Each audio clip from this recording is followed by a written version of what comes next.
Cerita Emak dan Kriwil. Assalamualaikum warahmatullahi wabarakatuh. Halo pendengar dan penonton Pompon yang datang tong. Ketemu lagi nih bareng Emak dan Kriwil di podcast Ceremil. Cerita Emak dan Kriwil masih lanjut dari episode loh yang sebelumnya seputar keluarga emak. Ceritanya seru banget kan, kayak sinetron, tapi bukannya kena azab ya. Pompon yang nendang tentang karena Kriwil tahu perjuangan emak penuh air mata. Emak suka cerita, emak juga suka cerita kalau di kamar. Tapi kalian nggak tahu kan? Makanya kita mau diobrolin di podcast Ceremil agar menjadi inspirasi kalian. Mak, Kriwil penasaran kenapa emak dimusuhin sama saudara emak. Padahal kan emak selalu bantu mereka saat dia susah gitu. Nah, ini pertanyaan yang bagus. Kenapa emak selalu dimusuhin saudara, padahal emak udah sering bantu? Cakep. Gue juga nggak tahu. Emak juga nggak tahu kenapa emak itu dimusuhin saudara ya. Ya kalau menurut emak, sifat tamak dan serakahnya. Jadi kalau emak berbagi sama orang lain, saudara emak nggak terima. Jadi pengen itu hartanya ya buat saudaranya emak semua.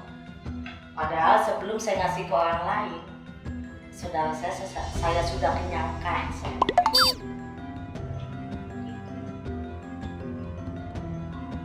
Contohnya? Maksudnya? Contoh apa? Putri mau contoh yang mana? Ya contoh dikenyanginnya. Contoh dikenyanginnya gini, satu, adik saya seandainya punya anak 3, berarti 3 sama dia suami istri 5. Saya pakai handphone, adik saya pun harus pakai handphone, walaupun tidak sama ya. Saya ngasih handphone itu Oppo, tapi dengan harga 2.500.000 untuk satu handphone 5 orang, menurut saya sudah alhamdulillah. Itu satu saudara. Sedangkan saudara saya semua itu ada 7-8 saya. Sudah saya kenyangkan semua. Sudah saya kasih fasilitas. Dari gaji Wali, ya Wali, kalau Wali nonton gaji 4.500.000 satu bulan. Handphone dapet, paketan data dapet, rokok dapet, makan dapet. Nah, kurang apa? Terus WETI, BTS, ya, rumah sudah dibangun dari yang gubuk, ya, yang dihina orang di kampungnya, tidak dihargai sama sekali. Oke, saya juga kalau nginap di sana itu di bawahnya itu masih tanah ya, belum disemen. Rumahnya itu belum disemen, dan rumahnya kakak saya itu BTS itu dulu pakai apa itu? Kalau orang kampung kan genteng, terus setengah bata yang belum disemen, terus atasnya itu bambu, ya, bambu itu yang tipis-tipis tuh, yang di sini gini. Nah, setelah saya bangunkan rumah, kenapa saya dimusuhin? Ya karena sifat tamaknya dan sifat irinya.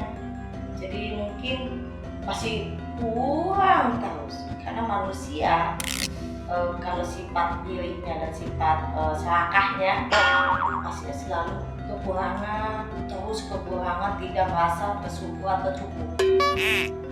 Terus yang laras, yang cantik, ya, sudah dikasih HP, fasilitas enak di rumah, ya. Jadi kamu memilih jalan yang tidak baik. Siapa lagi ya? Ompian, ya. Padahal kamu pendengarannya berkurang, anak kamu banyak, ya. Handphone mungkin tukang HP-nya mungkin kalau di TC itu ya sudah capek belinya. Karena kalau sudah habis minta lagi. Handphone udah dijual saya kasih lagi, ya kan? Wah, apa coba? Ya, nggak punya duit saya kasih. Terus anaknya mau beli baju sekolah saya kasih. Terus dia mau lahiran, istrinya saya kasih. Tapi kenapa gitu loh, saudara-saudara saya itu tidak ada mengucapkan alhamdulillah. bersyukur, karena rezeki apapun kalau kita bercukup dan bersyukur, insya Allah akan cukup dan berkah.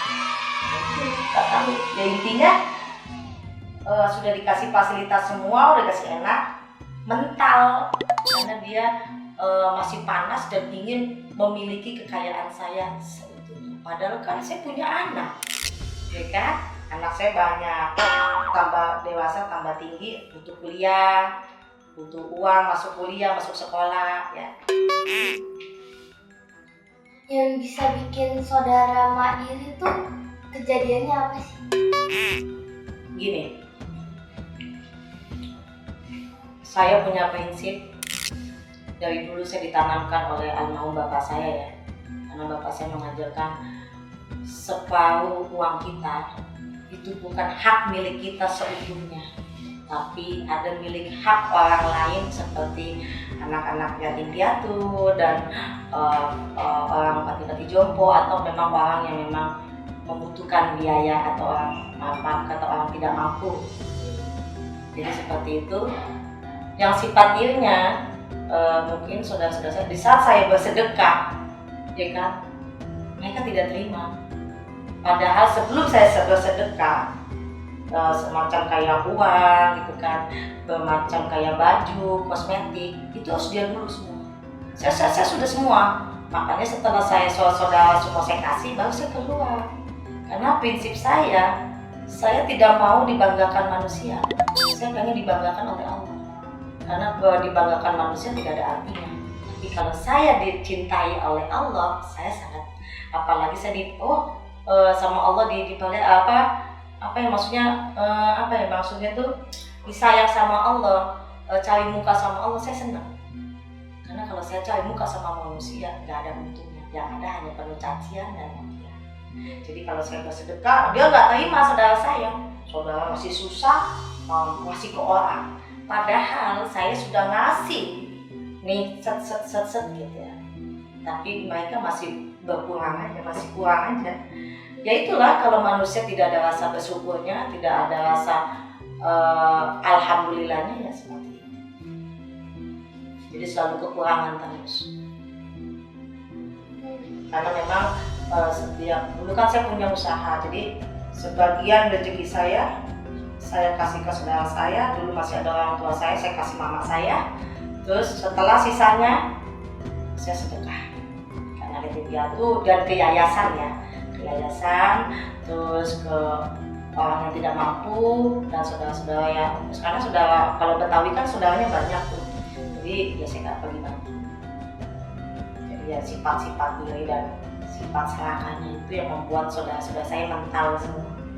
Nah, ini kan mau lebaran, kalau misalnya saudara-saudara Mak pada datang ke Mama pada silaturahmi yang 3 tahun, 4 tahun gak ngomong Mama, mau maafin? Kabur? Enggak sih. enggak bercanda. Yang namanya satu kandung itu pasti ada seleknya, ada berantemnya. Kalau mereka datang meminta maaf, ya saya maafin, karena saya diajarkan sama mama harus ikhlas. Saya maafin, yang namanya orang bersalah kita harus memaafkan. Tapi yang namanya luka tidak bisa hilang. Dan tidak sembuh kan sembuh luka, tapi nggak bisa hilang dan tidak bisa lupa. Jadi mau kayak dulu lagi nggak kalau kayak dulu lagi berarti saya membuat saudara saya jadi Bandung lagi. Kenapa saya bilang Bandung lagi? Karena kalau dia saya maafin, otomatis mereka kumpul lagi nih. Otomatis saya juga pinjam, minta ini gitu kan. Berarti saya meracuni saudara-saudara saya. Kenapa saya bilang meracuni saudara saya? Karena saya orangnya enak. Gak punya apa kasih. Entah saya dimusuhin lagi. Lebih baik ya udah, yang namanya saudara-saudara, ya udah dulu gua. Hanya sebatas ya udah, dia main ke rumah silaturahmi, ayo kita ambil, namanya tamu harus kita persilakan dengan sebaik mungkin, kita kasih ngobrol segala macam. Tapi untuk menyambung silaturahmi seperti yang sudah mungkin tidak bisa. Tapi namanya manusia memaafkan apa, tapi peristiwa yang sudah terjadi tidak bisa dilupakan begitu saja. Masih ada bekas. Oh gitu ceritamu waktu dulu. Yaudah, Kriwil tutup dulu deh podcast hari ini. Pompon yang Nenek tonton kayaknya udah dulu ya. Terus sama Mama cari dia lagi nih. Kira-kira apa lagi ya yang akan dibahas episode berikutnya? Tunggu dulu. Mamanya pesan. Jadi manusia jangan serakah, jangan takabur, dan jangan tamak. Setiap dikasih ujian atau dikasih rezeki sama Allah, kita harus mengucapkan bersyukur dan alhamdulillah. Apapun, seberapapun rezeki kita dapat dari Allah, harus mengucapkan alhamdulillah, karena rasa bersyukur dan alhamdulillah itu sangat dibawa makan yang enak. Oke, dadah. Assalamualaikum warahmatullahi wabarakatuh.